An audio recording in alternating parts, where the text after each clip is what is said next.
A single dad was mocked for his cheap suit at an interview, but when the Millionaire CEO saw his resume, the room froze, because what she discovered could either destroy him forever or change his life in a way nobody expected. Which will it be? Before we get into the story, comment below where in the world you are watching from today. Sunlight crept through the thin curtains of the small apartment as Ethan Miller stood behind his daughter Lily, his calloused fingers carefully working through her soft brown hair. The morning ritual of braiding had become their special time together, a quiet moment before facing the day ahead. "Hold still, princess," Ethan said softly, as Lily wiggled in her chair. "Almost got it. Does it look pretty, Daddy?" Lily asked, trying to peek at her reflection in the worn mirror propped against the wall. "Beautiful, just like you." Ethan secured the braid with a pink elastic band, one of the few remaining from the pack they'd bought at the dollar store last month. There we go. The small kitchen clock showed 6:45 a.m. Ethan's heart quickened as he glanced at the thrift store suit hanging on the closet doorknob. The fabric was slightly faded, and despite his best efforts with an old iron, stubborn wrinkles refused to surrender. Lily noticed her father's nervous glance. "Is that your special suit for today?" "That's right." Ethan managed to smile, though his stomach churned. "Today might change everything." "Because of your big meeting?" Lily's wide eyes watched as he carefully took the suit from its hanger. "Interview," he corrected gently. "At Whitmore Technologies. It's a really important company." While Lily finished her breakfast of plain oatmeal, all they could afford this week, Ethan changed in their tiny bathroom. The mirror revealed every flaw in the ill-fitting suit. Sleeves slightly too short, shoulders a bit too wide. The color, an outdated shade of brown. He adjusted the tie, another thrift store find, for the 10th time. "You look handsome," Lily declared as he emerged, her smile bright and sincere. Ethan's throat tightened. "Thank you, sweetheart." He checked his watch, a practical military timepiece, one of the few remnants of his service days. "Time to get your backpack ready." Their morning routine continued, with practiced efficiency. Ethan packed Lily's lunch, a simple peanut butter sandwich, an apple and water, while she gathered her school supplies. The apartment might be small, but they'd learned to make it work, everything in its place. "Will you be home when I get back from school?" Lily asked, shouldering her worn backpack. "Mrs. Martinez next door. We'll watch you for a little while," Ethan explained, kneeling to fix Lily's collar. "But I'll be back as soon as I can. Promise?" "Promise." He pulled her into a tight hug, drawing strength from her innocent faith in him. "And hey, maybe soon we can get you that new colored pencil set you've been wanting." Lily's face lit up. "The one with 36 colors? We'll see." Ethan didn't want to promise too much, but hope flickered in his chest. The position at Whitmore Technologies paid well, enough to move them to a better apartment, enough for art supplies and new clothes, enough to start rebuilding their life. They walked hand in hand to the bus stop, joining other parents and children in the cool morning air. Ethan noticed the difference immediately. Other adults in crisp business attire, children with new backpacks and trendy lunchboxes. He stood straighter, trying to ignore the subtle glances at his outdated suit. "Daddy?" Lily tugged his hand as the school bus approached. "You're going to do great today." Ethan blinked back, sudden moisture in his eyes. "Thank you, baby." He kissed her forehead. "Have a wonderful day at school." After watching the bus pull away, Ethan began his walk to the subway station. The morning commute was a blur of anxiety and rehearsed interview answers. He'd practiced for hours, researched the company extensively, and prepared as thoroughly as any military operation. The Whitmore Technologies building rose before him like a crystal spire, all glass and steel reaching toward the clouds. Ethan paused on the sidewalk, his reflection ghostly in the tinted windows. The man staring back at him seemed small, diminished by the grandeur around him. Taking a deep breath, he thought of Lily's words, "You're going to do great today." With renewed determination, he pushed through the revolving door into the vast lobby. The interior was even more impressive. Marble floors, modern art installations, and a sweeping reception desk that gleamed like polished obsidian.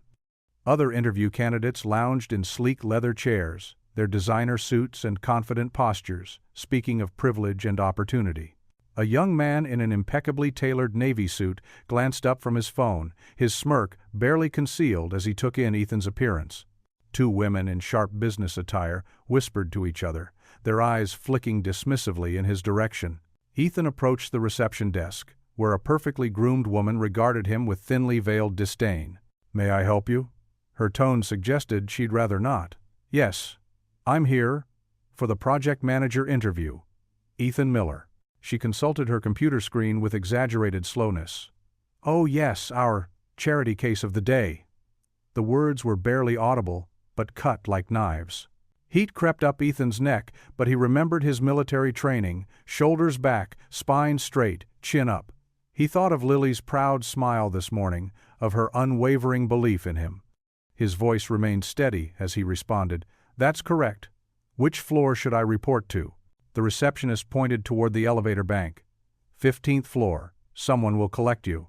Ethan nodded politely, just as he had to superior officers who'd underestimated him.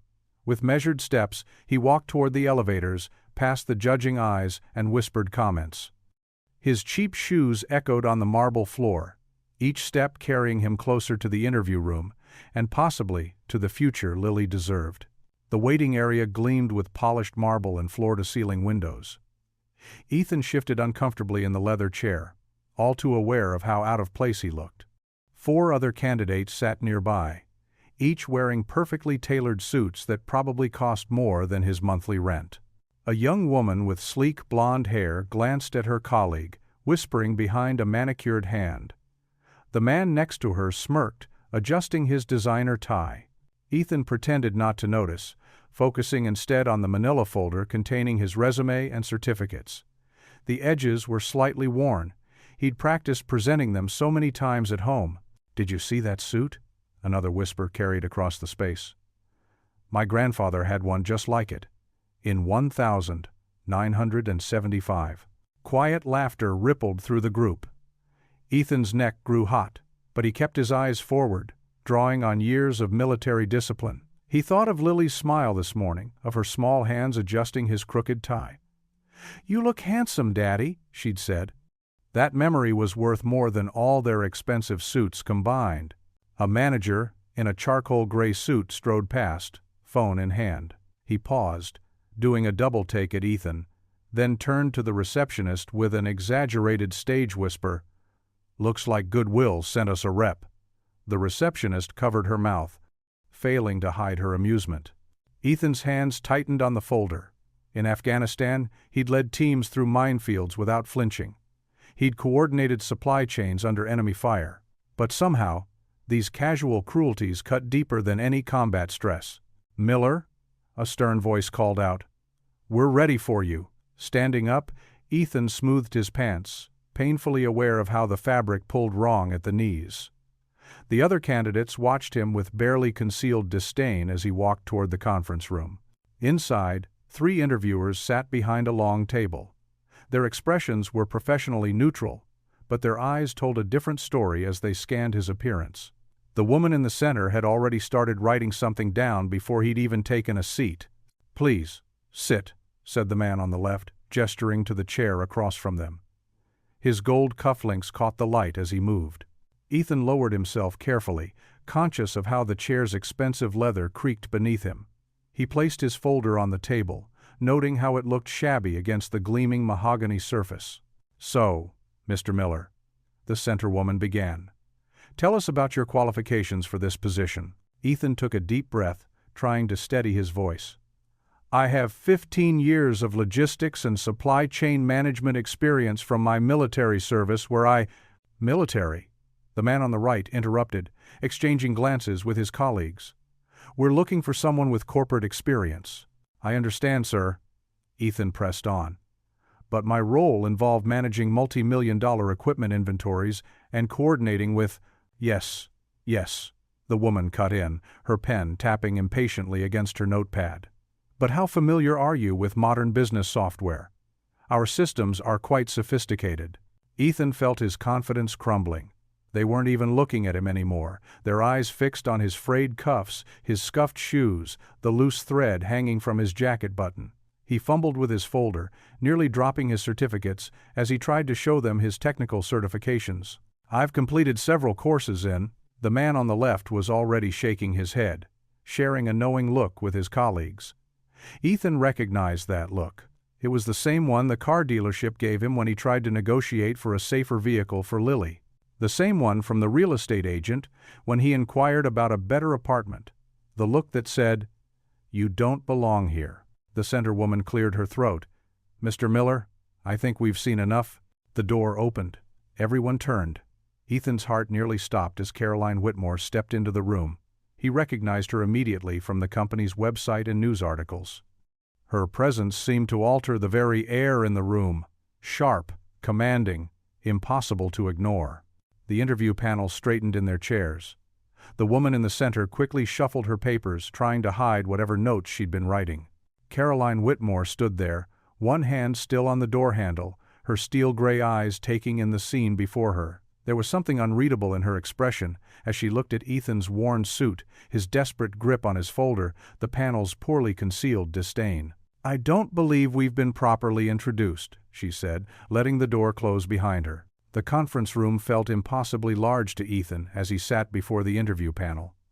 3 executives in pristine suits stared back at him, their expressions a mix of boredom and barely concealed disdain. The lead interviewer, a man with steel-gray hair and wire-rimmed glasses, hadn't even bothered to look up from his phone.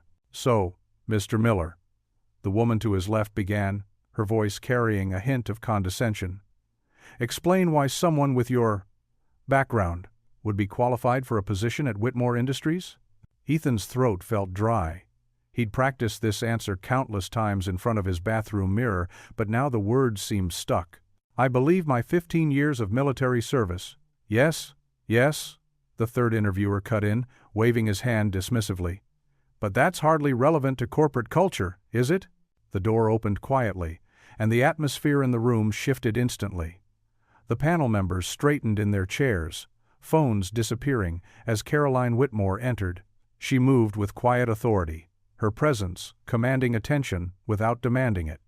Her dark blue suit was impeccable, but there was something in her eyes that caught Ethan off guard. A flash of recognition, perhaps? She paused at the edge of the conference table, her gaze falling on a stack of resumes. With deliberate movements, she picked up the top one, Ethan's. The room fell silent as she began to read. 15 years of military service, she stated clearly, her voice carrying to every corner of the room. Squad leader for a specialized technical unit. Multiple commendations for innovation under pressure. She looked up briefly, meeting Ethan's eyes before continuing. 7 technical certifications, all self-funded. The panel members shifted uncomfortably in their seats. The lead interviewer cleared his throat. "Miss Whitmore, we were just explaining to Mr. Miller that perhaps a more traditional candidate." Caroline held up her hand, silencing him as she continued reading. 3 years of volunteer work with at-risk youth at the East Side Community Center. Developed and implemented a mentorship program that helped 35 teenagers secure their first jobs. She placed the resume down carefully. Created a coding workshop for underprivileged children, teaching basic programming skills every Saturday morning. Ethan's heart pounded. He hadn't expected anyone to actually read the volunteer section. Most interviewers skipped right over it. "Tell me, Mr. Miller," Caroline said, her eyes studying him intently. "Why do you spend your weekends teaching children to code when you're already working 2 jobs?" The question caught him off guard with its directness, but for the first time since entering the building, Ethan felt steady. "Because every child deserves a chance to dream bigger than their circumstances," he answered honestly.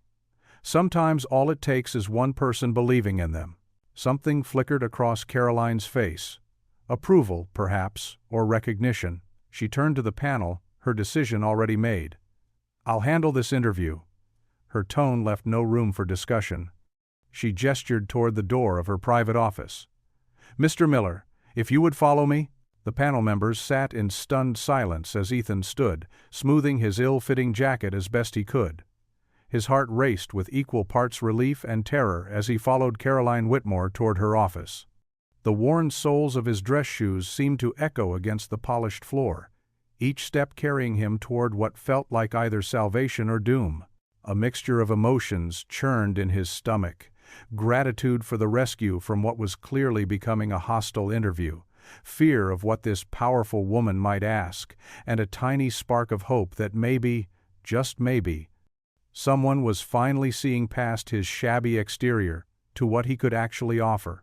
The lead interviewer's mouth opened as if to protest, but Caroline's raised eyebrow silenced him before he could speak. She held her office door open, waiting for Ethan to enter. As he passed her, he caught a hint of determination in her expression that both reassured and terrified him.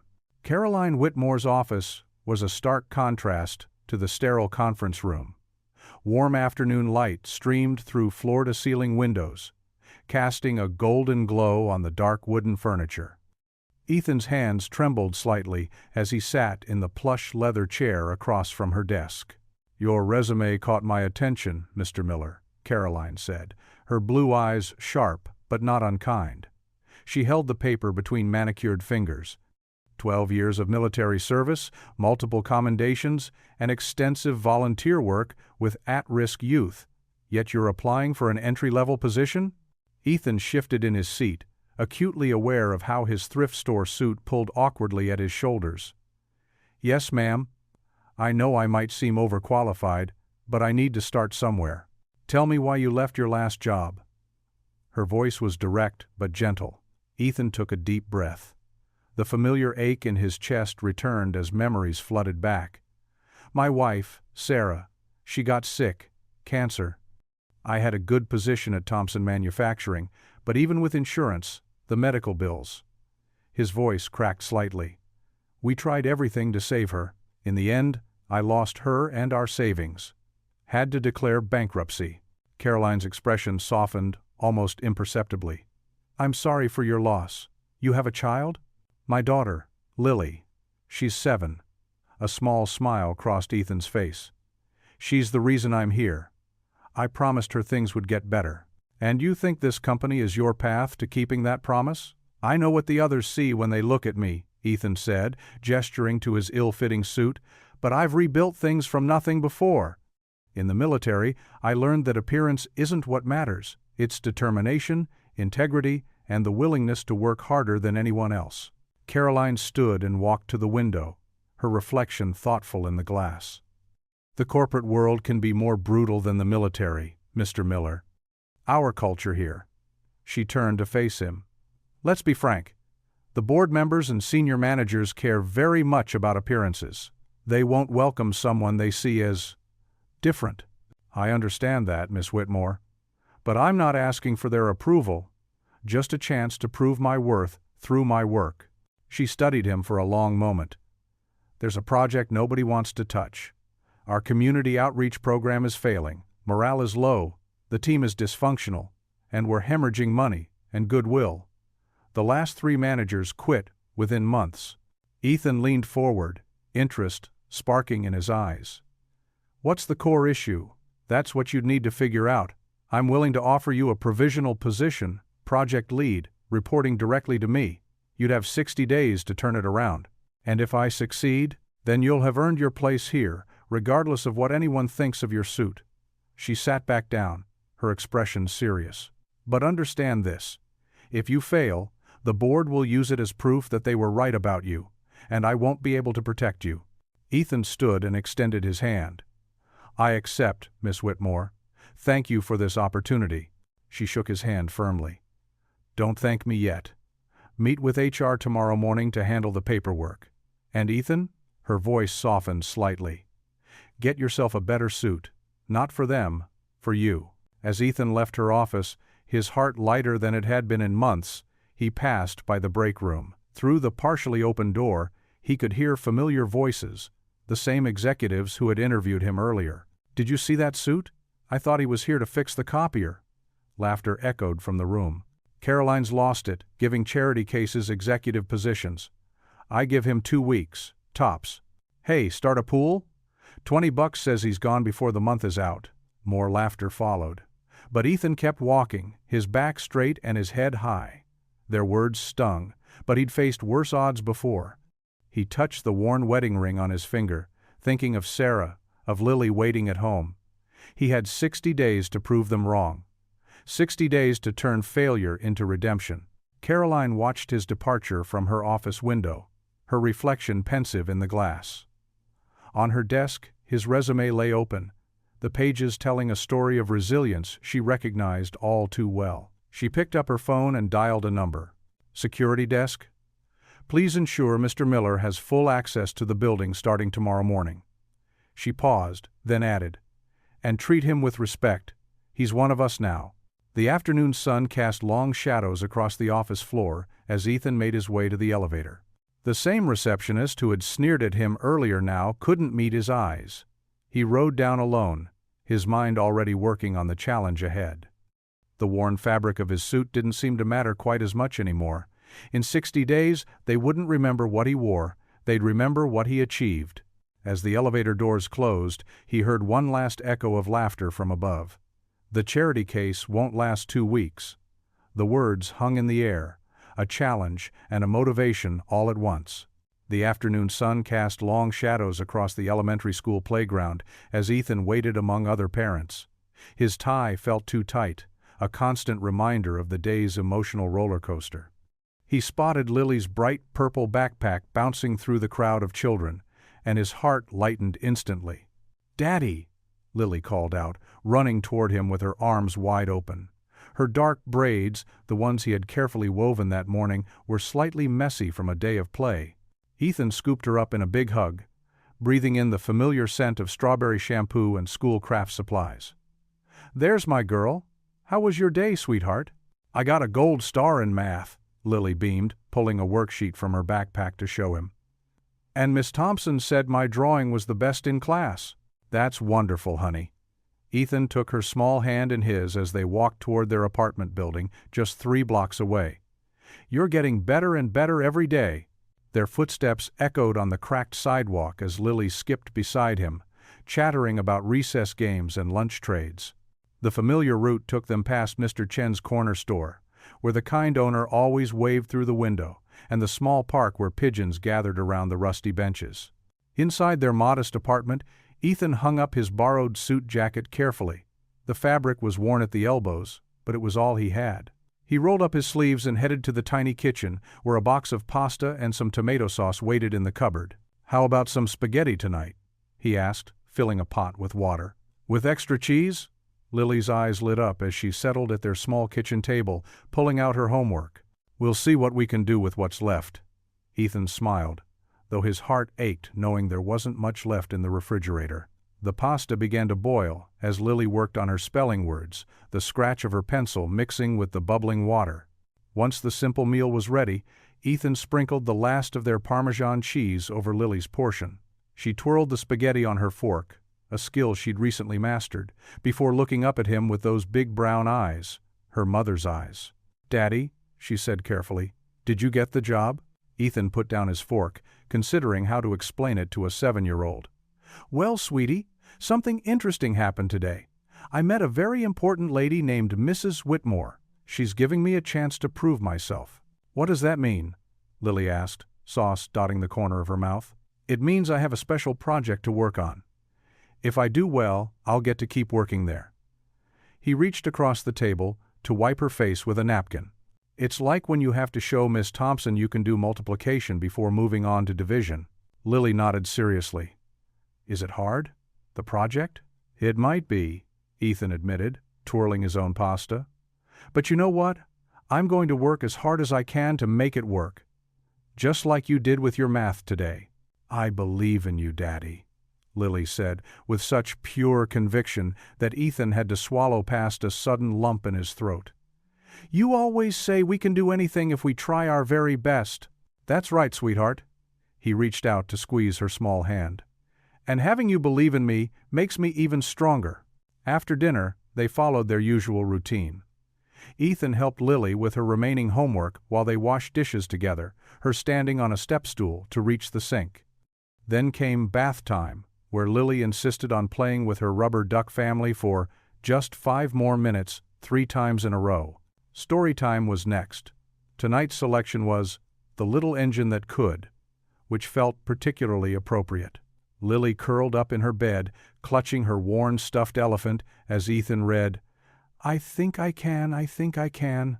"Just like you, Daddy," Lily murmured sleepily as he tucked her in.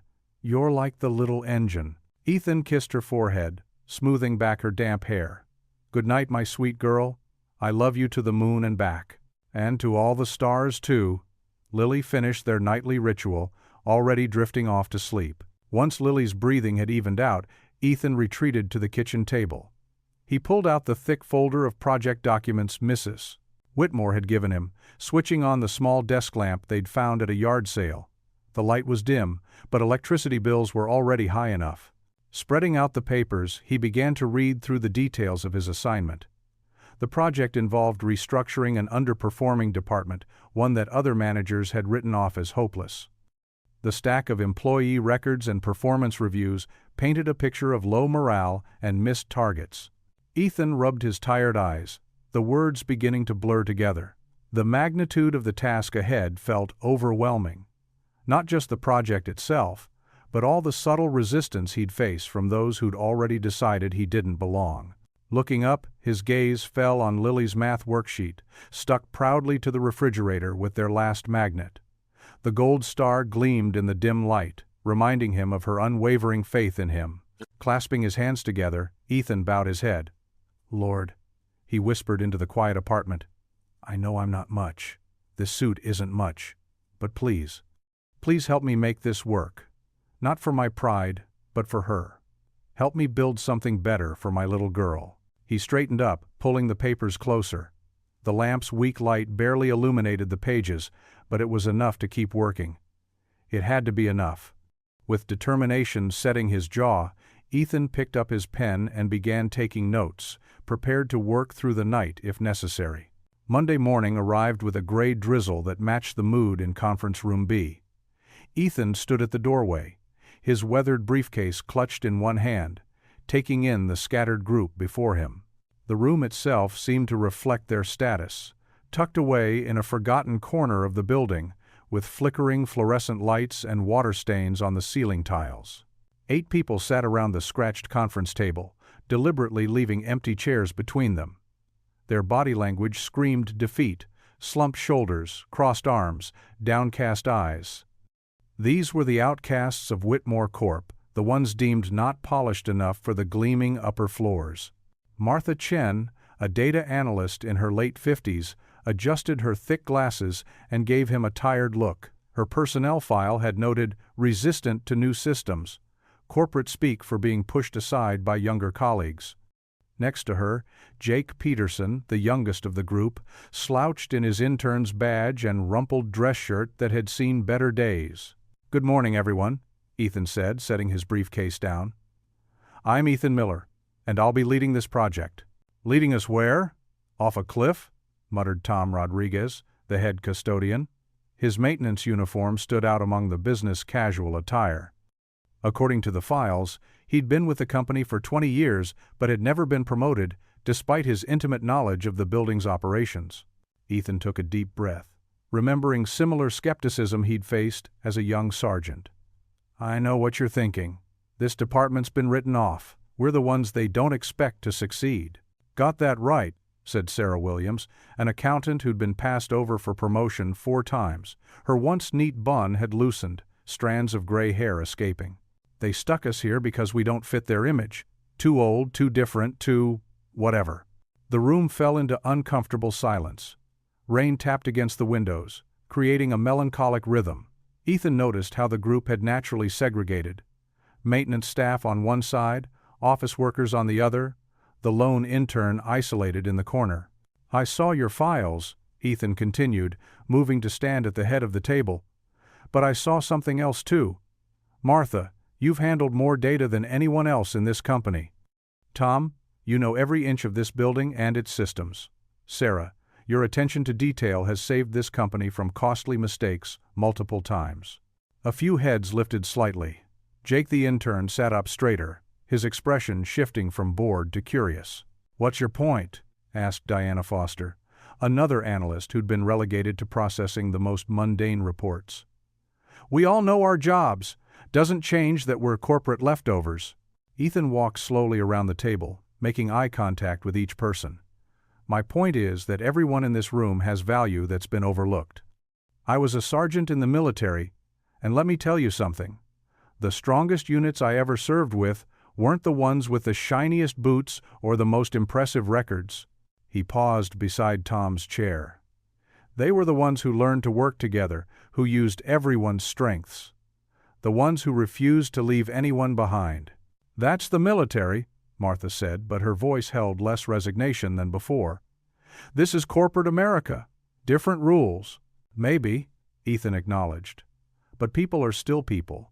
And this project they've given us, the one everyone else has failed at? It's not just about meeting targets or impressing the board. He pulled out a marker and walked to the whiteboard, writing in clear letters. Department Restructuring Project. This is about proving that experience matters more than appearance. That dedication counts more than designer suits.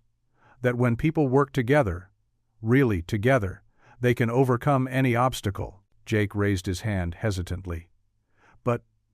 But they're expecting us to fail. I heard the other interns talking. They're calling this the career graveyard. Several people nodded grimly. The nickname clearly wasn't new to them. They might be expecting us to fail, Ethan said. But that's their mistake. Look around this room. We have over a century of combined experience. We have people who understand every level of this company, from the ground floor to the top floor data systems. He drew a circle on the board, then started adding spokes. Tom knows the building's infrastructure. Martha understands the data flow. Sarah catches financial details others miss. Jake brings fresh perspective and new tech skills. Diana sees patterns in reports that could revolutionize our efficiency. As he spoke, connecting lines between the spokes, the group began to sit up straighter. Even Tom uncrossed his arms, leaning forward slightly. The bigwigs upstairs think this is a punishment detail, Ethan continued. They see us as misfits and rejects. But I see a team with untapped potential. People who've been pushed aside but never gave up. People who still come to work every day, doing their best even when no one notices.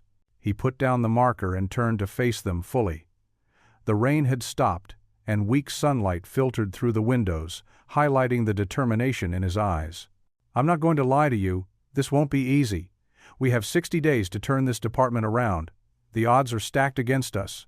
Most people upstairs are probably betting on when we'll quit. Martha adjusted her glasses again, but this time she was looking directly at him. And you think we can prove them wrong? No, Ethan said firmly, drawing surprised looks. I think we can do more than that. I think we can show them what real teamwork looks like. What happens when people are given a real chance to shine? He placed both hands on the table, leaning forward. If we do this together, we rise together. Every single person in this room has something valuable to contribute.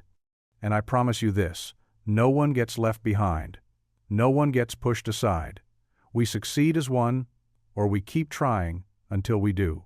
Some members of the group exchanged skeptical glances. Tom rolled his eyes, though with less hostility than before. But Martha sat up straighter, a spark of something like hope in her eyes. Jake was nodding slowly, and Sarah's fingers had unclenched from their defensive grip on her pen. Diana cleared her throat. You really believe all that? About teamwork and rising together?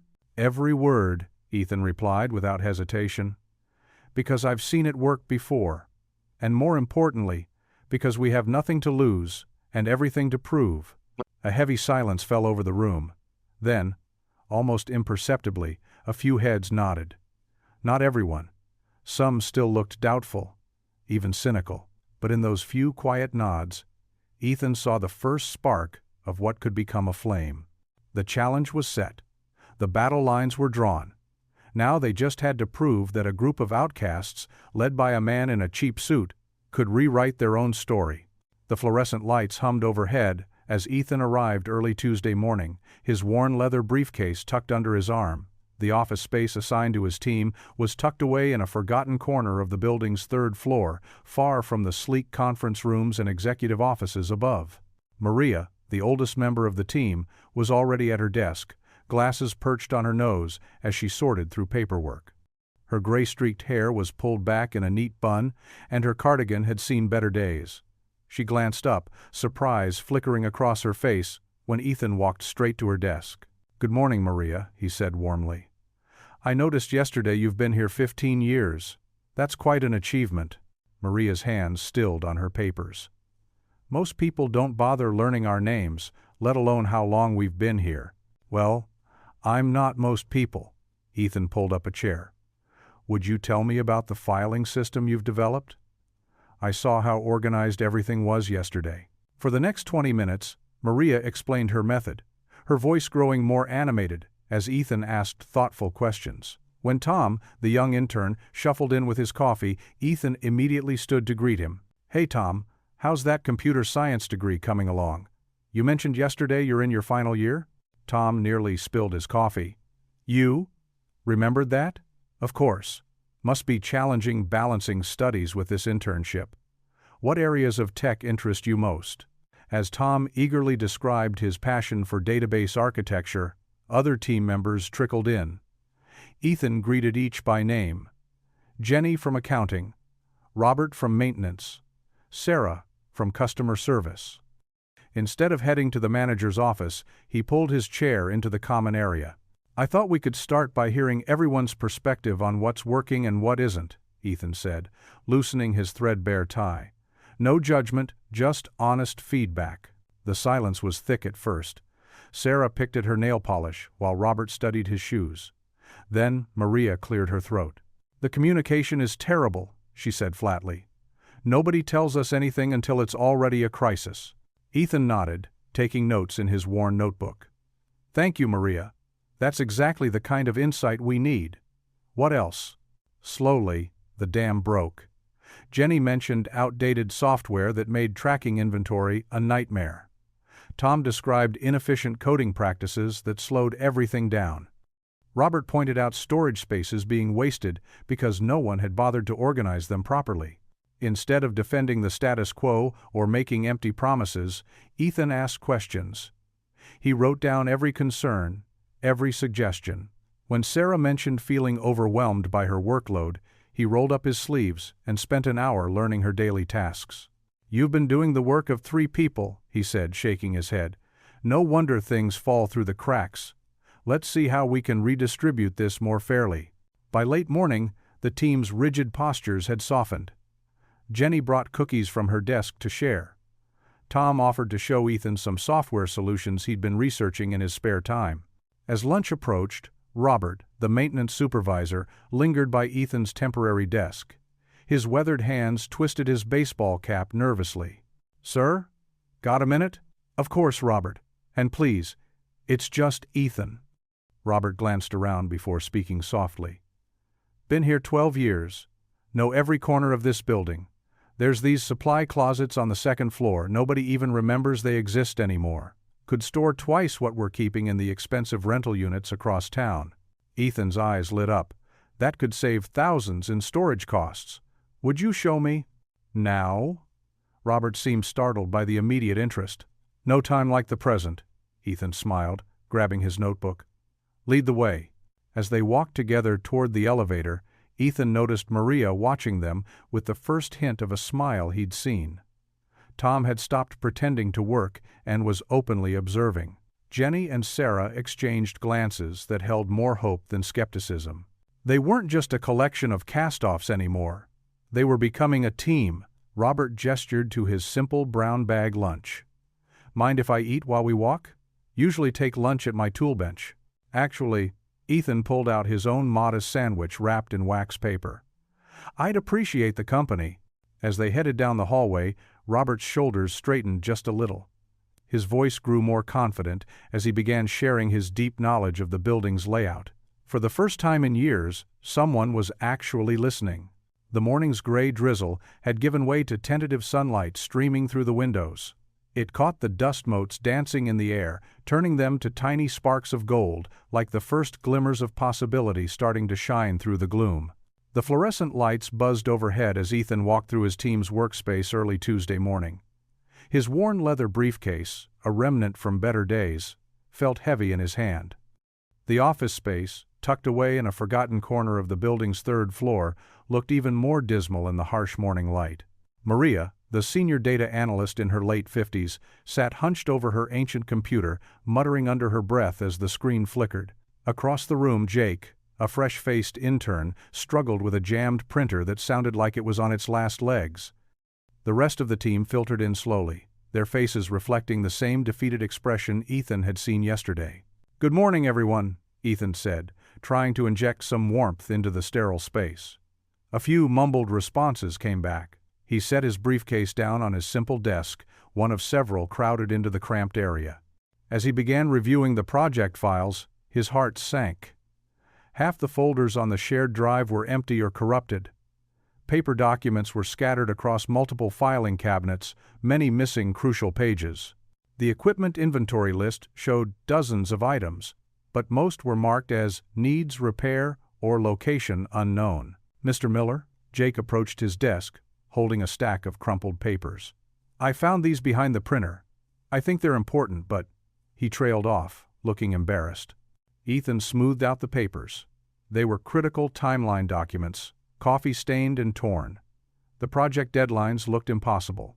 What should have taken 6 months was squeezed into their 60-day window. "This is why everyone quits," said Tom, one of the older IT specialists, leaning against a wall with his arms crossed. "Last 3 managers took one look at this mess and transferred out. Can't blame them." Maria nodded, still fighting with her computer. "The equipment's garbage. Half our software licenses expired months ago, and nobody upstairs cares. They just want to say they tried before they shut us down." Ethan walked around the office, taking in every detail. The carpet was worn thin from years of foot traffic. The walls needed paint. Even the water cooler made suspicious noises. But beneath the surface problems, he saw something else. Good people who'd been forgotten by the company they served. Sarah, their youngest team member, spoke up from her corner desk. "Maybe we should just admit defeat now. Save ourselves 2 months of stress." Several others nodded in agreement. The tension in the room was thick. Ethan could feel their eyes on him, waiting to see if he'd crack like the others. He thought of Lily, of her trust in him, of the promise he'd made over their simple dinner last night. He wouldn't quit. He couldn't. "Everyone, please gather round," Ethan said quietly, but firmly. The military command presence he'd developed over years of service naturally crept into his voice. The team hesitated, then slowly formed a loose circle around him. "I've seen worse," he began, thinking of his deployments overseas. "Much worse. When I served, we sometimes had to complete missions with broken equipment, insufficient supplies, and impossible deadlines. But you know what made the difference?" He paused, making eye contact with each team member. It wasn't the gear. It wasn't the timeline. It was the people. People who refused to give up, who found ways to work around problems instead of being defeated by them. Tom scoffed. "This isn't the military, Mr. Miller. We're just corporate rejects they stuck in the basement." "You're right, Tom. This isn't the military," Ethan agreed, surprising him. "But that doesn't mean we can't show the same spirit. Maria, you've been here 15 years. You know this company's systems better than anyone upstairs. Jake, you've got fresh ideas they haven't even considered. Sarah, your coding skills are exactly what we need." He moved to the whiteboard and began writing. "Yes, our equipment is broken. Yes, our files are a mess. Yes, the timeline is insane. But look around this room. We have exactly what we need most. Good people who know their jobs." The team watched as he outlined a rough plan, dividing the impossible task into smaller, manageable pieces. "We start with what we can fix today. Clean up the files we have. Document what's broken so we can show exactly what we need. Work together instead of struggling alone." "And when we fail?" Maria asked. But her tone was less bitter than before. Ethan shook his head. "We might not succeed in everything they want, but we will not be remembered as quitters.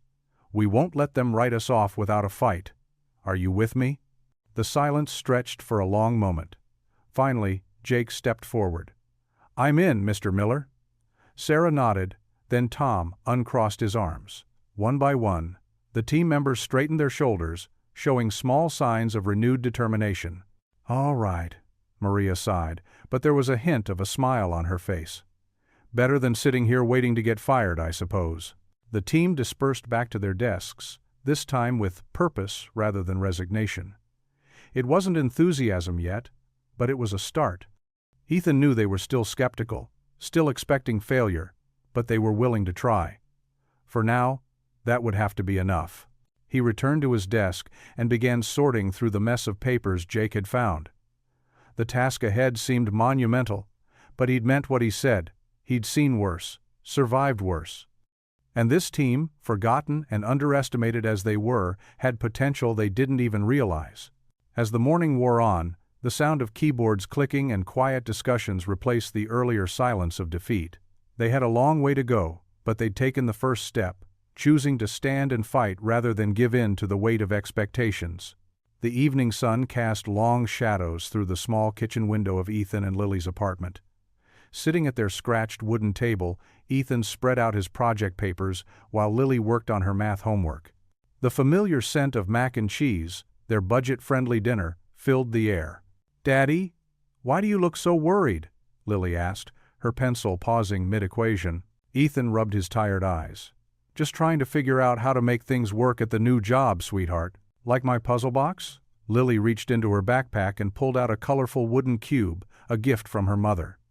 "Sometimes, when I can't solve it the normal way, I turn it upside down and look at it different."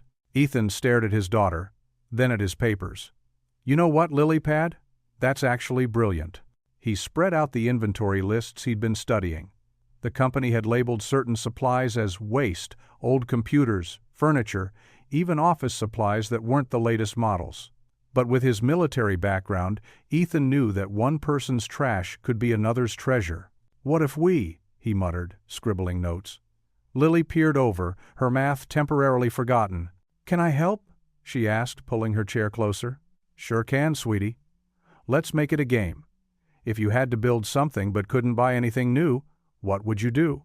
Lily's face lit up. "Oh, like when we made my science project from empty cereal boxes." The next morning, Ethan arrived early at the office, energized, despite his usual tiredness. He gathered his team in their cramped meeting room, where the ceiling tiles were stained and the chairs didn't match. "We've been thinking about this all wrong," he announced, standing before the whiteboard. "We don't need new equipment. We need to reimagine what we already have." Gloria, the oldest member of the team, raised an eyebrow. "And how exactly do we do that?" Ethan smiled. "Remember those outdated computers in storage? They're still perfectly good for basic tasks. And those filing cabinets everyone thinks are too old? With a fresh coat of paint and some organization, they'll work fine." Marcus, the janitor who'd been helping Ethan, spoke up from the back. "I know where every forgotten supply is in this building.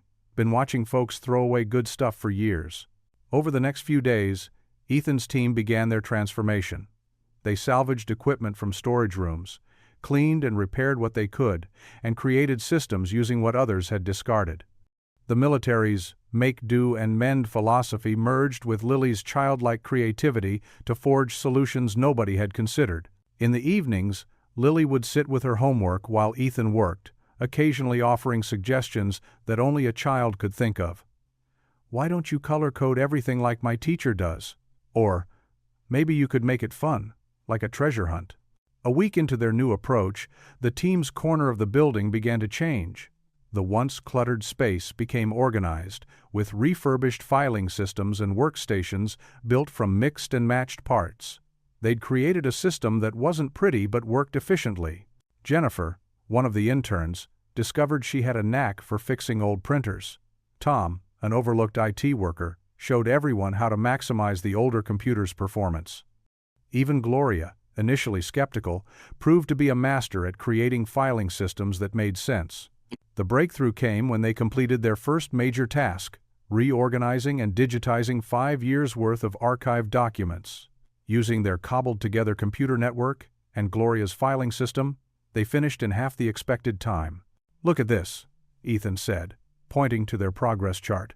The team gathered around, their faces reflecting a mix of surprise and pride. "We're not just meeting targets, we're exceeding them." "And we didn't spend a dime on new equipment," Marcus added. grinning as he leaned on his mop. Unknown to them, Caroline Whitmore stood in the hallway, observing through the glass partition. She'd been quietly monitoring Ethan's progress, intrigued by the rumors of his unusual methods. Now, seeing the transformed space and the engaged team, a slight smile softened her normally stern expression. She watched as Ethan praised each team member's contribution, noting how he shifted the spotlight away from himself. His cheap suit was still wrinkled, his shoes still scuffed, but he carried himself with a quiet dignity that had nothing to do with appearances. The team dispersed back to their tasks, their movements now purposeful and coordinated. Where once there had been resignation and defeat, there was now a subtle energy, a sense of possibility. Caroline's smile remained as she turned away, unnoticed by the busy team. In her designer suit and perfect heels, she walked back toward her executive office, carrying with her the image of what real leadership could look like in a borrowed suit and scuffed shoes. In their small workspace, Ethan's team continued their work, unaware of their observer. The old computers hummed, the recycled filing cabinets stood freshly painted, and the morning sun streamed through windows that Marcus had finally cleaned. On Ethan's desk sat a child's drawing from Lily, a bright rainbow over stick figures working together, a reminder of why he couldn't give up. The office cafeteria buzzed with the usual lunchtime chatter, but in a quiet corner, Ethan sat with 3 interns from his team. Their brown paper bags and packed lunches stood in stark contrast to the expensive takeout containers dotting other tables. "So, Marcus," Ethan said, unwrapping his simple turkey sandwich, "what made you choose this internship?" Marcus, the youngest intern with wire-rimmed glasses, stopped picking at his pasta salad.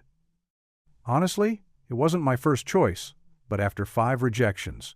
He shrugged, trying to hide his disappointment. "Sometimes the unexpected path is where we find our purpose," Ethan replied, thinking of his own journey. "What's your real dream? The one you're afraid to say out loud?"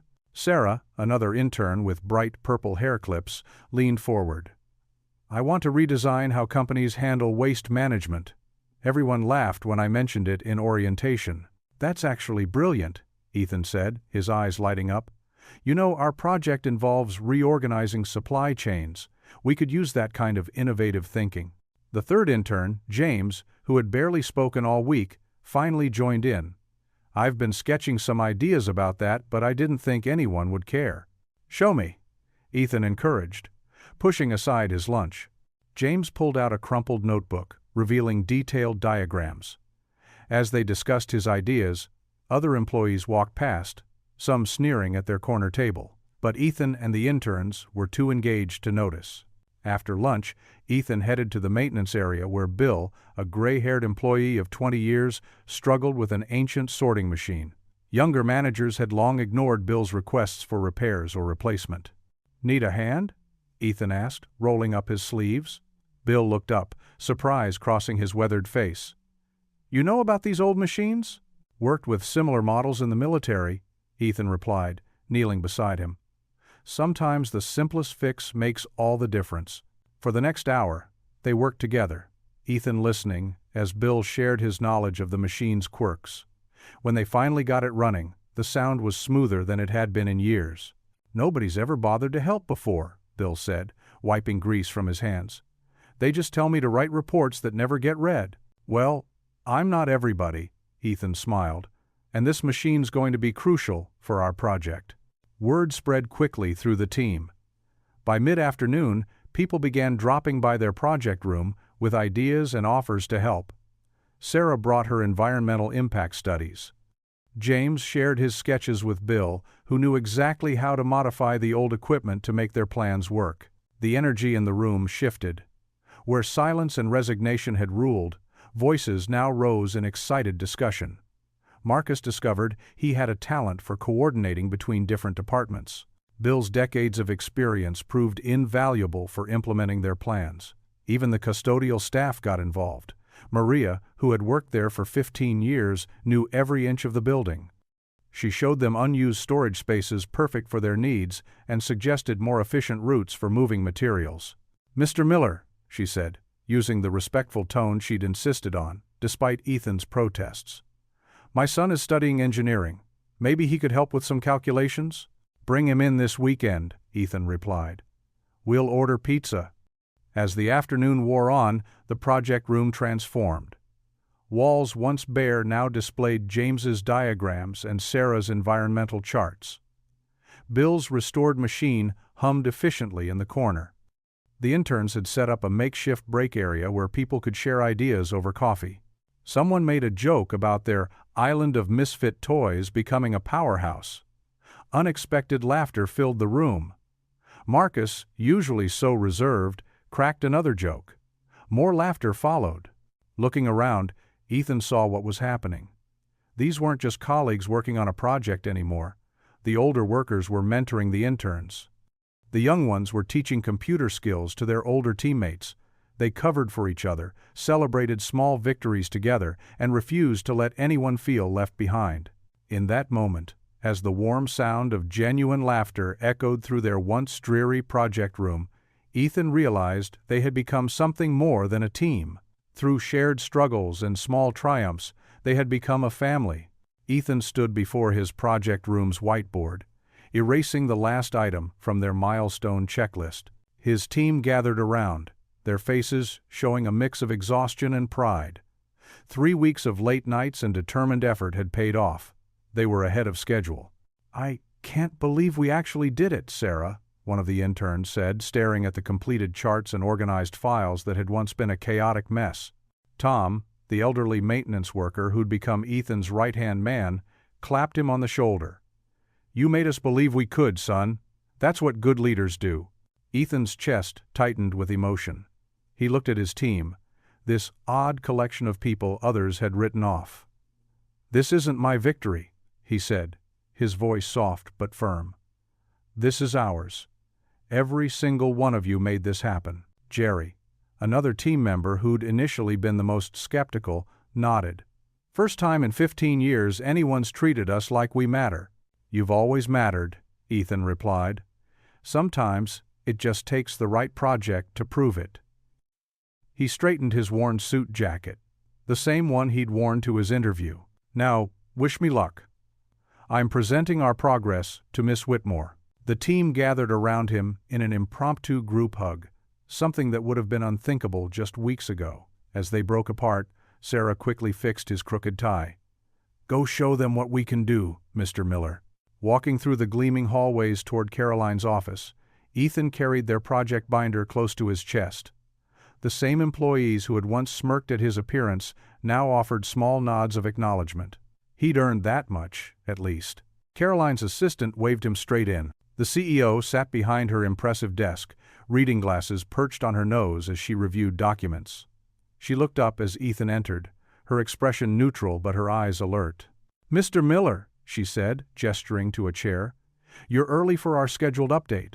Ethan sat down, placing the binder on her desk. Yes, ma'am, that's because we're ahead of schedule. A slight raise of her eyebrow was the only indication of her surprise. Show me. For the next 30 minutes, Ethan walked her through their progress. He explained how they'd reorganized the workflow, repurposed abandoned equipment, and united the team's diverse skills. He showed her the cost savings they'd achieved and the innovative solutions they'd developed.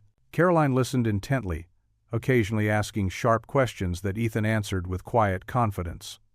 When he finished, she removed her glasses and studied him. You've exceeded expectations, Mr. Miller, she said finally. But more importantly, you've done something I've never seen before. You've turned a group of disconnected individuals into a genuine team. They just needed someone to believe in them, ma'am. Like someone believed in you? Her eyes held a knowing look. Ethan nodded, thinking of that first interview when she'd given him a chance. Sometimes that's all it takes. Caroline stood, smoothing her elegant suit. The board meets in an hour. I want you there when I present these results. Ethan's stomach tightened. The boardroom was the heart of corporate power, a place he'd never imagined entering. Are you sure that's wise? Success deserves recognition, Mr. Miller, even if it comes in an unexpected package. She gave him a rare smile. Your suit may be from a thrift store, but your results are pure gold. An hour later, Ethan sat in the boardroom, trying not to fidget in his chair. The massive oak table gleamed under soft lighting, and expensive artwork adorned the walls. Board members filed in, all in perfectly tailored suits, their expressions ranging from curious to dismissive as they noticed him. Caroline stood at the head of the table, commanding attention without effort. She began her presentation, methodically laying out the project's progress. As she detailed their achievements, Ethan noticed heads nodding with approval. The team Mr. Miller leads has not only met their targets, Caroline concluded, they've exceeded them, while cutting costs by 20%. This is the kind of leadership and innovation our company needs. For a moment, Ethan felt a warm glow of acceptance. The board members were looking at him with new respect. Caroline's words had transformed him from an outsider to a success story. But as he glanced around the table, his eyes met those of James Morrison, the Executive Vice President of Operations. Morrison's face was a mask of barely contained anger, his fingers gripping his pen so tightly his knuckles had turned white.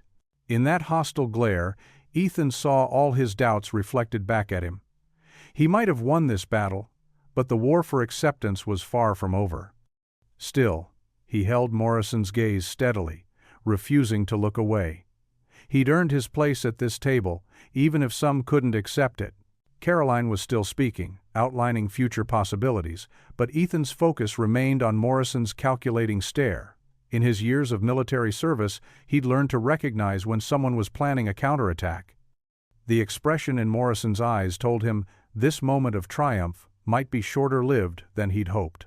The elevator doors opened to an unusual silence on Monday morning. Ethan stepped onto his floor, his worn leather briefcase in hand, and immediately noticed the difference. The usual buzz of activity had been replaced by hushed conversations that died as he passed. Two junior executives near the water cooler turned their backs when they saw him. A group of assistants huddled around a computer screen quickly dispersed, avoiding eye contact. Something had changed, and Ethan felt it in his gut, the same instinct that had saved his life more than once in the military. "Did you hear about his bankruptcy?" A whisper floated from behind a cubicle wall. "Complete financial disaster." Ethan's steps faltered. His throat went dry. At his team's project room, he found Janet, one of his most loyal team members, waiting with a printout in her trembling hands. "Mr. Miller," she said, her voice barely above a whisper, "I think you need to see this." It was an internal company memo, marked confidential, but clearly circulated widely. The header bore yesterday's date, and as Ethan read, his hands grew cold. "Concern regarding project leadership financial history," the title blared in bold letters. Below was a detailed account of his bankruptcy following Sarah's cancer treatments, twisted into a narrative that painted him as financially reckless and incompetent. "They're saying you can't be trusted with company resources," Janet said softly. "That your personal financial failure shows poor judgment." Ethan sank into his chair, the memo crumpling slightly in his grip. The bankruptcy had been the lowest point of his life, watching medical bills devour their savings while Sarah fought for her life. They'd sold everything, borrowed from everyone, but in the end, it hadn't been enough to save her or their finances. A knock on the door frame made him look up. Marcus Chen, the rival executive who'd been glaring at him during the board meeting, stood there with a mock expression of concern. "Miller," Marcus said, his voice dripping with false sympathy. "Quite a story making the rounds today. Should have mentioned your financial history during the hiring process. Transparency is so important in leadership positions." Ethan stood slowly, his military training helping him maintain composure. "My bankruptcy was in my background check, Marcus. Which you would know, since you clearly pulled those records." Marcus's smile didn't waver.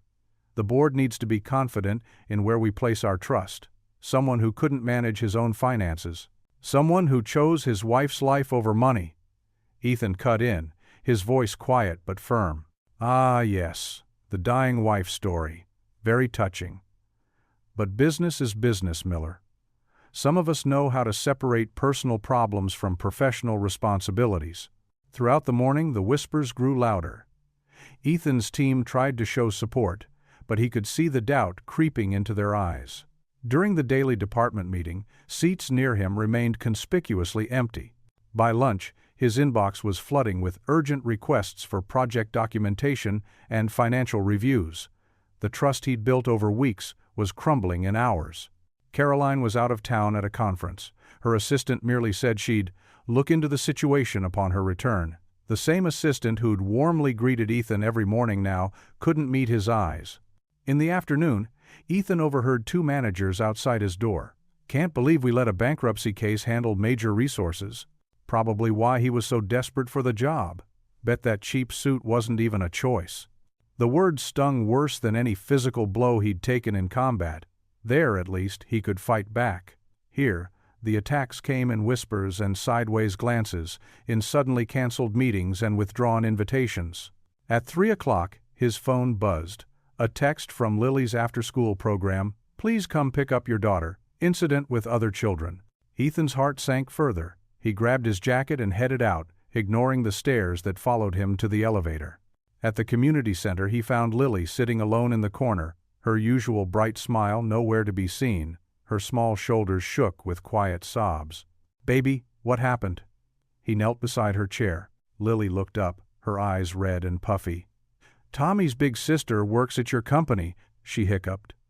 "He told everyone you're a failure, that you lost all your money and can't take care of me properly." Each word felt like a knife in Ethan's chest. He'd faced combat, loss, and poverty, but nothing prepared him for seeing his daughter hurt because of him. "They said." Lily's voice cracked. "They said that's why Mom died. Because you couldn't pay for her medicine." Ethan pulled her into his arms, feeling her tears soak through his shirt. The same shirt he'd carefully ironed this morning, trying to look professional despite its worn collar. "That's not true, sweetheart," he whispered, his own voice rough with emotion. "We did everything we could for Mom. Everything." But Lily just cried harder. "Why are they being so mean, Daddy? You're the best dad ever. You take care of me, you help people, you work so hard." They sat there in the corner of the after-school room, father and daughter holding each other, while their world seemed to crumble around them. All the progress, all the respect Ethan had earned, all his daughter's pride in him destroyed by a few cruel words and twisted truths. Later that evening, in their small apartment, Lily picked at her dinner without eating. Ethan sat across from her, his own plate untouched, watching his daughter's usually bouncing spirit lying crushed under the weight of other people's judgment. The silence in their tiny kitchen was deafening. The walls seemed to close in, reminding Ethan of everything he hadn't been able to provide. The cheap furniture, the second-hand clothes, the simple meals. He looked down at his hands, strong hands that had served his country, held his wife as she died, and worked countless hours trying to build a better life for his daughter. Now they felt useless against the invisible weapons of whispers and prejudice. Lily pushed her plate away and whispered, "Can I go to my room?" Ethan nodded, unable to find words. He watched her shuffle down the short hallway, her small form carrying a weight no child should bear. When her door clicked shut, Ethan finally allowed his shoulders to slump. The silence engulfed him, broken only by the distant sound of his daughter's muffled sobs through the thin walls. He sat there in the growing darkness, his heart breaking not for himself, but for Lily, for letting her down, for not being able to shield her from the cruelty of the world, for failing to give her a life where she could hold her head high without shame. The cheap suit hung on the back of his chair, a symbol of everything he'd tried to overcome. Now it felt like a prison uniform, marking him as exactly what they said he was, a failure. The dim glow of Ethan's laptop screen cast shadows across his face as he stared at the blank document. His fingers hovered over the keyboard, trembling slightly. The cursor blinked steadily, waiting for him to type the words that would end everything. Letter of resignation. Their small apartment felt especially cramped tonight. The walls of their combined living room and kitchen seemed to close in, decorated with Lily's colorful drawings and a few precious photos of happier times with Sarah. A pot of mac and cheese, their go-to comfort food, bubbled on the stove, filling the air with a familiar smell that usually brought comfort but tonight just reminded him of their limitations. He began typing. "Dear Miss Whitmore, I regret to inform you." The words blurred as his eyes welled up. He quickly wiped them away with the back of his hand, hearing Sarah's voice in his memory. "Millers don't quit," but she hadn't seen how cruel the corporate world could be. how quickly people could turn on you, how deeply words could cut. Daddy? Ethan quickly minimized the document window. Lily stood in her pajamas, clutching her worn teddy bear, the last birthday gift from her mother. Her small face was creased with concern, looking far too serious for a 7-year-old. Why do you look so sad? The simple question hit him like a physical blow. He swallowed hard, trying to find words that wouldn't burden her further. Just grown-up stuff, sweetheart. Nothing for you to worry about. Lily patted closer in her mismatched socks. One pink, one purple. Is it because of what they said at school? About the money? Ethan's heart clenched. He pushed back from the small desk they'd found at a yard sale and opened his arms. Lily climbed into his lap, settling against his chest like she used to when she was smaller. Sometimes, he started, choosing his words carefully, people say mean things because they don't understand. They don't know how hard we tried to help Mom, or how brave she was, or how brave you are every single day. But you're brave too, Daddy, Lily said, playing with his shirt button. You go to work even when people are mean. Like when I had to go back to school after Tommy made fun of my second-hand shoes. Ethan closed his eyes, remembering how he'd stayed up late that night trying to clean those shoes until they looked newer. He'd failed at that, too. A knock at the door startled them both. Ethan wasn't expecting anyone. They rarely had visitors in their third-floor walk-up apartment. He gently set Lily down and approached the door cautiously, military instincts kicking in. Through the peephole, he saw an unexpected figure, Caroline Whitmore, still in her business suit but looking somehow different than she did at the office. More human, less intimidating. Miss Whitmore, he said, opening the door. Caroline, please, she said softly, then noticed Lily peeking around her father's leg. And you must be Lily. I've heard wonderful things about you. Lily's eyes widened at this elegant woman, who seemed to fill their modest doorway with her presence. Are you Daddy's boss? Something like that, Caroline smiled. Would it be okay if I borrowed your father for a little talk? Ethan hesitated, but Lily was already tugging on his hand. It's okay, Daddy. I'll watch my shows and have mac and cheese. Minutes later, they sat at the small kitchen table, the laptop now closed, but its unfinished letter hanging between them like a ghost. Caroline declined the offered mac and cheese, but accepted a cup of coffee in a chipped mug that read, World's Best Dad. I came back early from the conference, she said, stirring her coffee. Saw the memo. Saw what Marcus did. Ethan stared into his own cup. It's all true.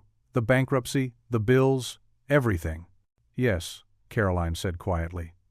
Just like it's true that I grew up in a trailer park, wearing clothes from donation bins and eating government cheese. Ethan's head snapped up.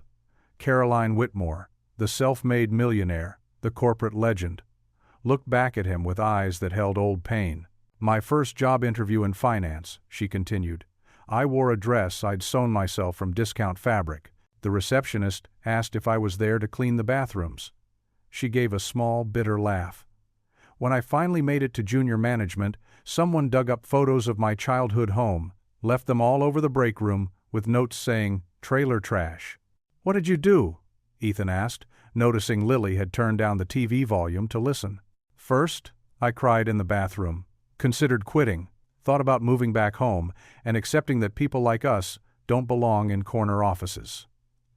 Caroline's fingers traced the chip in her coffee mug. Then I remembered something my mother used to say while hanging our clothes on the trailer park's communal line, shame only wins if you let it. She reached into her briefcase and pulled out a folder. You know what this is? Every performance metric from your project since you started. Cost savings, innovation, team morale improvements, real numbers that tell the real story of your leadership. But after the memo, nothing changed except people's perceptions, Caroline cut in firmly.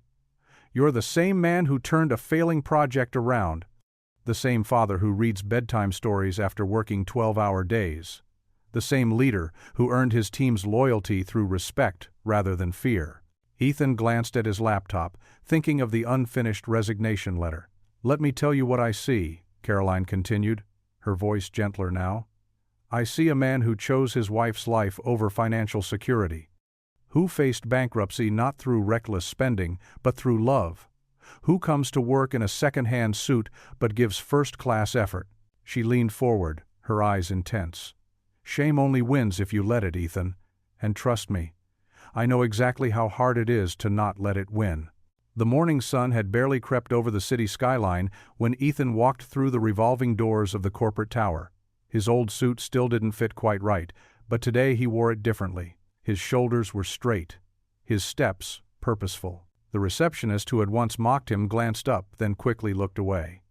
Ethan nodded politely as he passed, noticing how she shifted uncomfortably in her chair. In the elevator, he pressed the button for his floor, remembering Caroline's words from the night before. "Your story isn't your shame," she had told him. "It's your strength." The doors opened, and he stepped into a corridor that felt colder than usual. Heads turned as he made his way to his desk. Whispers followed him like shadows. Some colleagues quickly gathered their things and moved away.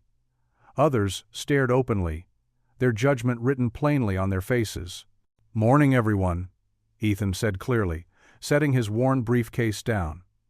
The whispers stopped abruptly, replaced by an awkward silence.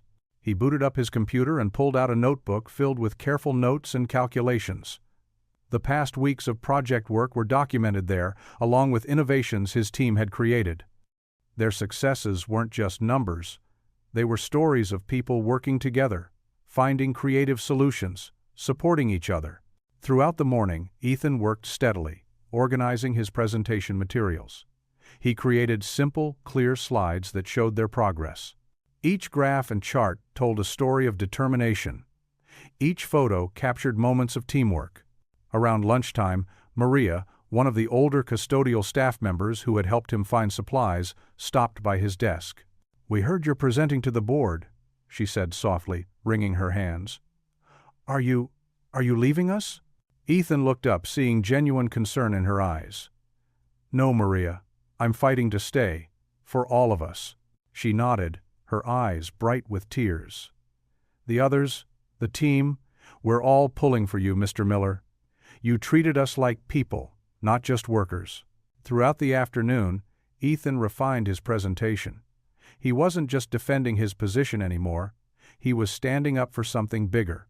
Every so often he would touch the small photo of Lily he kept in his pocket. Her smile reminded him why he couldn't give up. As the office emptied for the day, Ethan stayed behind. The quiet helped him think. He stood in the conference room, facing the empty chairs where the board would sit tomorrow. His reflection in the window showed a man who had been bent but not broken.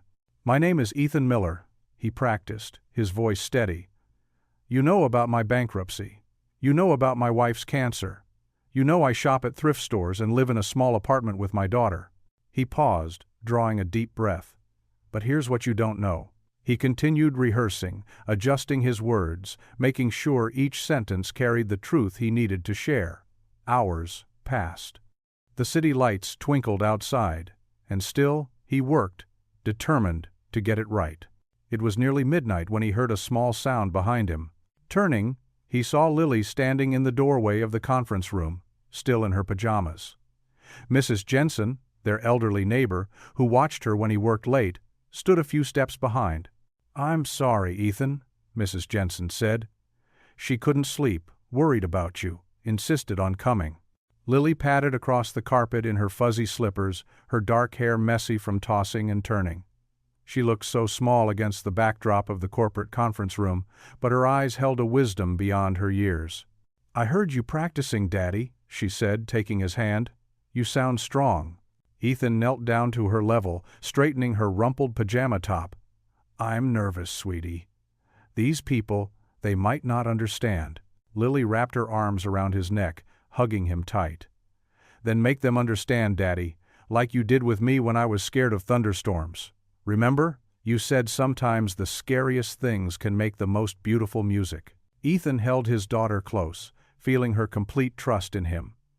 Her small voice carried more power than any boardroom speech ever could. "I believe in you, Daddy," she whispered against his shoulder. In that moment, the conference room didn't feel so intimidating anymore. The empty chairs weren't judges waiting to condemn him. They were just people who needed to hear a story about falling down and getting back up. About a father's love for his daughter. about dignity that couldn't be measured by the price of a suit. Mrs. Jensen stood quietly by the door, dabbing at her eyes with a tissue. The city lights continued to twinkle outside, and somewhere in the distance, a clock struck midnight. Tomorrow would bring its challenges. But for now, in this moment, Ethan held all the strength he needed in his arms. The mahogany-paneled boardroom felt impossibly large as Ethan stood before the assembled executives. 20 pairs of eyes watched him with expressions ranging from skepticism to outright disdain. His worn suit felt even more out of place among their designer attire. But today, he squared his shoulders and lifted his chin. Caroline sat at the head of the table, her face carefully neutral. To her right, James Preston, the executive who had exposed Ethan's past, wore a smug smile. The morning light, streaming through floor-to-ceiling windows, cast long shadows across the polished table. "Mr. Miller," Caroline began formally, "you've requested this opportunity to address the board regarding recent revelations about your history." Ethan nodded, his hands steady as he placed his notes on the podium. He didn't look at them. Instead, he took a deep breath and looked directly at the board members. "Yes, I went bankrupt," he said quietly but clearly. A few board members shifted uncomfortably at his directness. 4 years ago, my wife Sarah was diagnosed with aggressive cancer. We had insurance, but it wasn't enough. The experimental treatments that might have saved her weren't covered. He paused, his voice growing stronger. "I sold our house. I emptied our savings.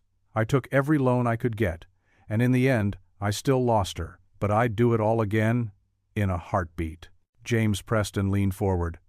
"This only proves my point about financial irresponsibility." "No," Ethan cut in, surprising himself with his firmness. "It proves that I understand what matters more than money.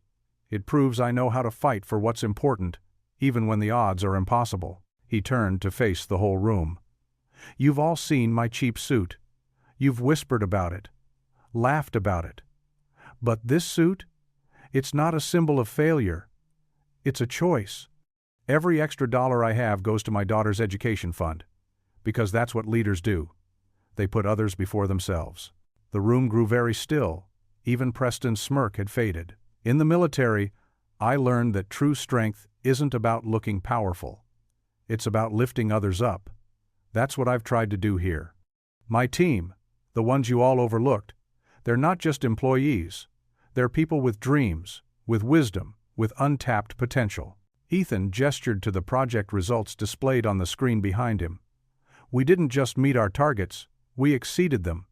Not because of me, but because finally someone saw their worth, someone listened, someone cared." An older board member removed his glasses, wiping them slowly. "But the bankruptcy taught me more about business than any success could," Ethan finished. "It taught me about careful planning, about resource management, about the human cost of every decision. Most importantly, it taught me about dignity." His voice grew softer, but somehow it filled the room even more. "When you've lost everything, when you've held your wife's hand as she slipped away, when you've explained to your 7-year-old why mommy isn't coming home, you learn what really matters. You learn that character isn't measured by the price of your suit, but by how you treat people who can't help you back." Caroline's eyes glistened slightly, though her posture remained professional. Several board members were looking down at their hands, their earlier judgment replaced by something more contemplative. "Yes, I've failed. Yes, I've struggled. And yes, I still shop at thrift stores." Ethan's voice grew stronger with each admission. "But every morning my daughter watches how I handle those struggles. She learns about perseverance, about dignity, about hope. That's the kind of leadership that transforms lives. That's the kind of leadership this company claims to value." He turned to face Preston directly. "You dug up my past thinking it would shame me. Instead, it's my greatest credential. Because I've been knocked down, and I got back up. I've faced impossible odds, and I found a way forward. I felt the sting of judgment, and I chose compassion instead." The silence in the room was absolute. Ethan could hear his own heartbeat, but his voice remained steady. "You don't have to like me. You don't have to approve of my clothes or my background. But I've proven what I can do with a team everyone else gave up on. I've shown what's possible when you lead with heart instead of judgment. The question isn't whether I belong here, it's whether this company truly believes in the values it claims to uphold." He stepped back from the podium, his piece said. For a long moment, no one moved. The silence stretched, heavy with unspoken thoughts. Then, from the far end of the table, the oldest board member, a man who hadn't said a word all morning, slowly brought his hands together. The sound of his clap echoed in the quiet room. One by one, other board members joined in. The applause built gradually, spreading across the table like a wave. Even Preston, his face a mixture of confusion and reluctant respect, found his hands moving together. The sound filled the boardroom, transforming the once intimidating space into something warmer, more human. In that moment, Ethan stood tall in his cheap suit, knowing that finally they saw him, not his clothes, not his past, but him. The boardroom fell silent as Ethan finished speaking. His heart thundered in his chest, but his voice had remained steady throughout. He'd told them everything about Sarah's cancer, the mounting medical bills, the nights spent holding her hand in the hospital while their savings drained away. He spoke of the crushing weight of bankruptcy that followed her death, and of picking up the pieces for Lily's sake. "These aren't just failures on my resume," he said, his voice growing stronger. "They're badges of survival. Each one taught me something valuable. Bankruptcy taught me resourcefulness, how to make something from nothing. Losing my wife taught me compassion and the true meaning of priorities. Being a single father taught me patience and creativity." He gestured to the project results displayed on the screen behind him. "Every innovation our team achieved came from those lessons. We didn't succeed despite our limitations, we succeeded because of them. We found ways to repair rather than replace. We turned cast-off materials into solutions. We built trust instead of demanding it." The morning sun streamed through the windows, warming his face as he continued. "You might see a man in a cheap suit, but I see someone who chooses to invest in his daughter's future rather than his appearance. You might see someone who went bankrupt. I see someone who would give everything to save someone he loved." A few of the board members shifted uncomfortably in their chairs, while others nodded slowly. James Preston's smug expression had faded to something more uncertain. Caroline stood, her heels clicking against the hardwood floor as she moved to stand beside Ethan. Her presence commanded attention, and every eye in the room followed her movement. "Ladies and gentlemen of the board," she began, her voice clear and authoritative. "When I first intercepted Mr. Miller's interview, many questioned my judgment. Some suggested it would damage our corporate image." She paused, letting her gaze sweep across the room. "Instead, his leadership has saved us over $200,000 in operational costs through innovations that none of our traditionally qualified candidates ever considered." She turned to face Ethan directly. "But more importantly, Mr. Miller has demonstrated something far more valuable than cost savings. He has shown us what true leadership looks like. Leadership isn't about wearing the right suit or having an unblemished past. It's about integrity, resilience, and the ability to inspire others to be their best selves." The room remained silent, hanging on her every word. Even James Preston sat up straighter, his earlier hostility forgotten. Mr. Miller took a team that everyone had written off and transformed them into one of our most effective units. He did this not through authority, but through genuine respect and understanding. He saw value where others saw liability. He built trust where others created division. Caroline's voice grew warmer as she continued. "This is exactly the kind of leadership our company needs, not just in project management, but in our relationship with the community we serve." She smiled, a rare sight in the boardroom. "Therefore, I am not only confirming Mr. Miller's permanent position with us, but appointing him as our new Director of Community Outreach, effective immediately." A gasp rippled through the room. James Preston's jaw dropped open. "In this role," Caroline continued, "Mr. Miller will develop programs to connect our company with underserved communities, focusing on job training and opportunity creation. His salary will be commensurate with his director-level position, and he will report directly to me." She turned to address the board again. "Any objections?" The silence that followed spoke volumes. Then, from the back of the room, a sound began to build. Ethan's team, The same overlooked employees who had helped him achieve the impossible had gathered in the doorway. They started to applaud, slowly at first, then with growing enthusiasm. The applause spread through the room like a wave, building until even James Preston joined in, albeit reluctantly. Some board members stood, adding their voices in approval. Ethan felt overwhelmed by the moment, thinking of Lily and how proud she would be. His eyes met Caroline's, and in that shared glance was a wealth of understanding from one person who had risen from hardship to another. Caroline extended her hand, and Ethan shook it firmly. The gratitude in his eyes matched the quiet pride in hers. They both knew this wasn't just about a promotion or a position. It was about dignity restored, about second chances, and about the power of looking past appearances to see the true worth of a person. His team's cheers grew louder, their joy genuine and unreserved. These were the people who had believed in him when no one else would, who had seen past his worn suit to recognize his worth. Their celebration wasn't just for him, it was for all of them, for every person who had ever been overlooked or underestimated. In that moment, standing in the sunlit boardroom with Caroline's hand clasped in his, Ethan felt the weight of the past few months, the doubt, the fear, the humiliation finally lift from his shoulders. He had done more than survive. He had shown that character and determination could still triumph over prejudice and appearances. The neon sign of Joe's Family Diner flickered against the darkening sky, casting a warm glow over the small group gathering inside. Ethan held the door open as his team members filed in, their faces bright with excitement and pride. The familiar smell of coffee and fresh-baked pie wrapped around them like a comfortable blanket. "Over here!" called Martha, the senior intern who'd been with them from the start. She'd already pushed together 3 tables in the corner, creating space for their impromptu celebration. Lily skipped ahead, her blue backpack bouncing with each step. She claimed a spot next to Kevin, the maintenance worker who'd first shown Ethan those forgotten supply closets that proved so crucial to their project's success. "Hey there, kiddo," Kevin said, sliding a children's menu her way. "Your dad did something pretty amazing today."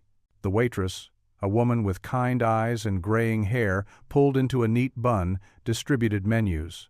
"Y'all look like you're celebrating something special," she observed. "We sure are," said Tom, the oldest member of their team, his weathered face crinkled with joy.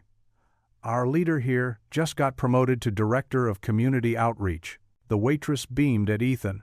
"Well, congratulations. First round of milkshakes is on the house." Lily's eyes lit up. "Can I have chocolate, Daddy?" "Of course, sweetheart." Ethan smiled, watching as his daughter carefully colored the diner's paper placemat with crayons. She was drawing what looked like a group of people holding hands. As their orders arrived, a mix of burgers, fries, and those promised milkshakes, the conversation flowed easily. Gone were the tensions and hierarchies of the corporate world. Here, they were just people sharing a meal and their stories. "Remember when we first started?" Angela, one of the junior analysts, laughed. "I thought you were crazy, Ethan. Coming in with all that military precision and talking about teamwork." "We all did," admitted Marcus, adjusting his glasses. "But you saw something in us that nobody else bothered to look for." Lily looked up from her drawing. "What did Daddy see?" Martha reached across the table and squeezed the little girl's hand. "He saw that we were all worth something, sweetie, even when other people didn't think so." Kevin raised his water glass. "To Ethan Miller, who taught us that the size of your heart matters more than the price of your suit." "To Ethan!" the group chorused, clinking their various drinks together. Ethan felt his chest tighten with emotion. "I couldn't have done any of it without you all," he said softly. "You trusted me when you had every reason not to." "That's because you trusted us first," Tom pointed out, dipping a fry in ketchup. "Treated us like we mattered." As plates emptied and stories continued, Lily worked her way around the table, collecting hugs from everyone. She'd drawn each person on her placemat, including little details like Martha's sparkly earrings and Kevin's tool belt. "Look, Daddy." She held up her artwork proudly. "It's our family."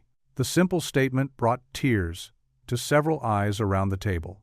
Ethan wrapped an arm around his daughter, remembering all the nights they'd spent alone after Sarah passed, when family had seemed like such a distant dream. "You're right, sweetheart," he whispered. They are family. The evening wore on, and the diner's lights grew warmer as darkness settled outside. They shared pieces of apple pie and swapped more stories about their struggles, their hopes, their small victories along the way. "You know what impressed me most," Angela said, stirring her coffee thoughtfully. "How you handled that presentation today. You turned what they meant to be, shame, into strength." Tom nodded solemnly. "Took real courage to stand up there and tell your truth like that." "I learned that from Lily," Ethan admitted, glancing down at his daughter, who was starting to droop against his side. "She never lets me hide from who I am." The team began gathering their things, exchanging hugs and promises to meet for breakfast before work tomorrow. Each one stopped to ruffle Lily's hair or squeeze Ethan's shoulder on their way out. As the last of them left, Ethan gathered up Lily's drawing and her backpack. She was barely awake now, her eyes heavy with sleep and satisfaction. "Ready to go home, Princess?" She nodded against his shoulder, then murmured the words that made his heart swell almost painfully. "Daddy, you're my hero." Ethan blinked back tears as he pressed a gentle kiss to her forehead. The simple trust in her voice, the pure love in those words, they were worth more than any promotion or corporate victory could ever be. The morning sun painted golden stripes across Ethan's bedroom floor as he stood before his mirror, adjusting the worn tie of his thrift store suit. The fabric was still threadbare in places, the shoulders still slightly too wide, but something had changed. His reflection showed a different man than the one who'd first walked into that corporate tower. "Daddy, you're going to be late," Lily called from the kitchen, where she was packing her own school lunch. Ethan smiled, smoothing down the lapels one last time. "Coming, sweetheart." In the kitchen, Lily had arranged their simple breakfast of toast and orange juice with the precision of a maitre d'. She beamed at him as he entered, her small hands clasped together in excitement. "You look like a real director now," she declared proudly. Ethan chuckled, ruffling her hair. "Oh? And what does a real director look like?" "Like you," she said simply, pushing his plate toward him. "Because you're brave and kind, and you never give up." They shared their breakfast, talking about Lily's upcoming school day and Ethan's new responsibilities. The morning light grew stronger, warming their small kitchen and making the worn furniture seem somehow cozier rather than shabby. Before leaving, Lily pressed something into his hands, a new drawing she'd made. It showed him wearing a cape, with Super Dad, written in wobbly letters across the top. Little hearts and stars decorated the corners. "For your new office," she explained, bouncing on her toes. "So everyone knows how special you are." Ethan's throat tightened as he carefully rolled up the drawing. "Thank you, baby, this is going right on my wall." The drive to work felt different today.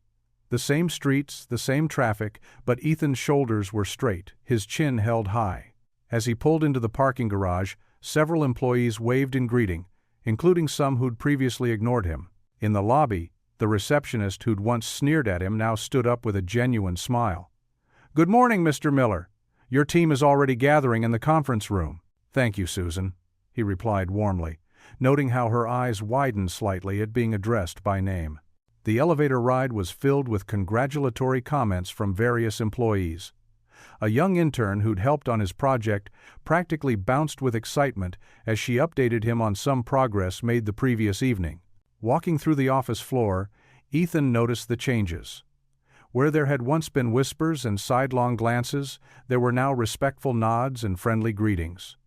His old team members, now part of his expanded department, sat straighter at their desks, pride evident in their bearing. He paused at his new office door, running his fingers over the freshly installed nameplate. "Ethan Miller, Director of Community Outreach." Taking a deep breath, he stepped inside. The office wasn't large or luxurious, but it was his. A wall of windows looked out over the city, and the morning sun made the simple furniture glow. Ethan carefully unrolled Lily's drawing and tacked it to the wall directly across from his desk, where everyone who entered would see it. A knock at the door made him turn. Caroline stood there, her usual professional demeanor softened by a genuine smile. "How does it feel?" she asked, stepping inside. "Surreal," Ethan admitted. "Like I might wake up any minute." Caroline nodded, understanding in her eyes. "I felt the same way," That first morning after my promotion. But you earned this, Ethan, every step of the way. Through the windows, they could see the city coming to life. The same view Ethan had once admired from the street below, thinking it was a world he'd never belong in. Your first team meeting starts in 10 minutes, Caroline reminded him. They're waiting to hear your vision for the department. Ethan gathered his files, including the proposals he'd worked on late into the night. Thank you, Caroline, not just for the job but for believing in me when no one else did. You believed in yourself first, she corrected him. That day, you walked in here in this same suit, holding your head high despite everything. You just needed someone to notice. As Ethan walked toward the conference room, his team visible through the glass walls, Caroline returned to her office. She stood at her window, watching as Ethan took his place at the head of the table. His presence was different now, confident but humble, strong but approachable. The team leaned in as he began to speak, their faces showing the same respect and trust he'd earned during those challenging 60 days. Caroline closed her eyes briefly, whispering a quiet prayer of thanks. When she opened them, she saw Ethan gesturing to Lily's drawing, which he'd brought to share with the team. Laughter and warmth filled the room as he explained its significance. The morning sun caught the threads of his well-worn suit, and for a moment it seemed to shine as bright as any designer label.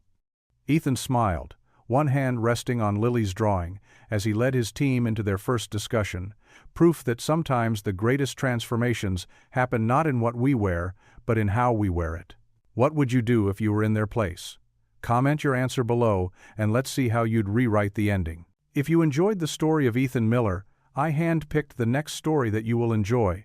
Please don't miss this one. Click here to watch it.